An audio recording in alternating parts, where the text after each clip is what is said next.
In late March 2026, President Donald Trump publicly declared a ceasefire with Iran, framing the talks as a major diplomatic victory.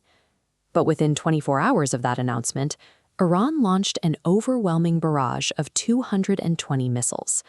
This sheer volume of fire successfully overwhelmed Israel's Iron Dome air defense systems, causing massive explosions and hundreds of injuries across Tel Aviv. The Iranian offensive continued with coordinated drone strikes hitting strategic targets across Qatar and Saudi Arabia. Despite the White House projecting an image of control, the military reality suggests the United States is currently unable to halt the ongoing bombardment of the Middle East. 4 weeks into a costly conflict, Washington is searching for a diplomatic off-ramp. They quietly transmitted a 15-point peace proposal to Tehran through a third-party intermediary. The Islamic Revolutionary Guard Corps, Iran's elite military branch, outright rejected the proposal. They publicly mocked the offer as an American surrender disguised as a peace deal. To understand this deadlock, we have to look at what exactly the United States is offering and why Iran feels secure enough to reject it so brazenly. The U.S. 15-point proposal establishes a strict nuclear zone, halting Iran's weapons development. Iran must surrender its uranium stockpile to a nuclear-armed nation under UN supervision. The terms also limit long-range missile production and guarantee zero interference with shipping in the Strait of Hormuz. If Tehran complies with all these conditions, the U.S. offers a total lifting of the economic sanctions currently crippling the Iranian economy. This proposal relies on a standard 20th-century containment strategy. It is built on the assumption that America still holds ultimate negotiating leverage in the region. Iran has completely inverted that power dynamic. They refuse to even approach the negotiating table until their own set of extreme, uncompromising prerequisites, the mandates of Tehran, are met.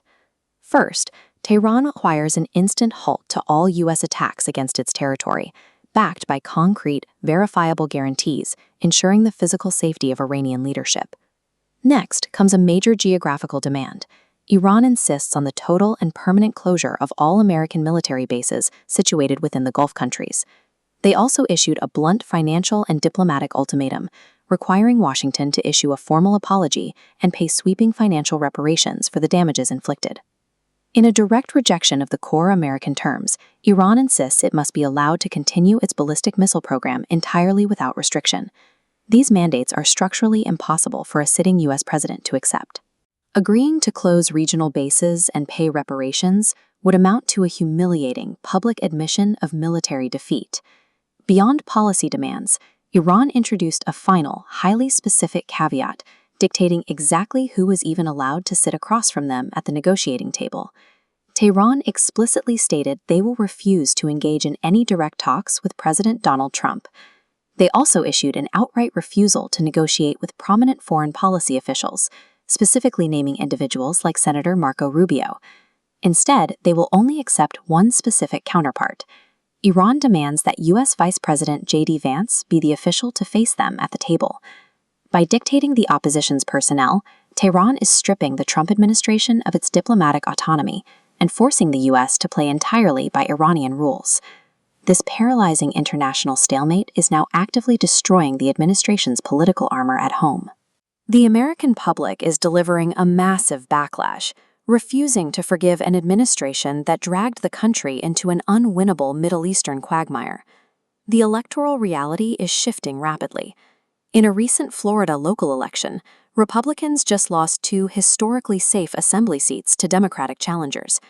Emphasizing the symbolic weight of this loss, these defeats occurred right in Mar-a-Lago, the president's own heavily fortified backyard. A failure to project power in the Middle East has directly translated into a collapse of political invulnerability at home, jeopardizing the upcoming midterm elections. Facing disaster on 2 fronts, the administration has engineered a sudden, desperate new strategy to project strength and distract from the Middle Eastern failure. Washington is now pivoting toward floating regime change and impending military action against Miguel Díaz-Canel's government's Cuba. Cuba was chosen specifically because it is geographically and militarily weak, serving as an easy target to compensate for the humiliating stalemate with Iran. The distance between America's standard 15-point treaty and Iran's unyielding mandates remains vast and irreconcilable. The mandates of Tehran represent a definitive signal that the United States has lost its power to unilaterally dictate the terms of war and peace.